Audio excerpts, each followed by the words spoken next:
స్వరూపులను మార్చడానికి నువ్వు సరిచేయడానికి చూస్తావు. ఇలా నువ్వు కడతావు. నువ్వు పాడైపోయిన స్థలాన్ని మేబీ దేవుడికి, రాజుగారికి, బెగ్గరికి తేడా ఏమన్నా ఉంటుందా? అడుక్కునేవాడంటే మనం ఎలా డియర్ సంగమా, వినయము గల వారి యొద్దకు పలకడానికి ఎవరున్నారు మీకు?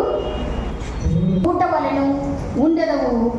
సార్ ఆలోచించండి, ఎవరి గురించి మనం జన్మ వృత్తాంతము ద్వారా ఎవరి దగ్గర నివసించాలి. ఇంకా మీరు ఎంత పేదసైనా మీ ఇంట్లోకి రాడు.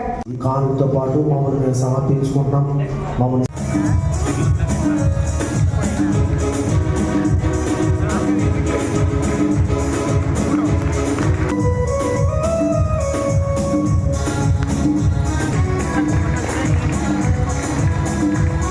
అనేక మందిని శ్రేష్టమైనటువంటి భావి భారత పౌరులు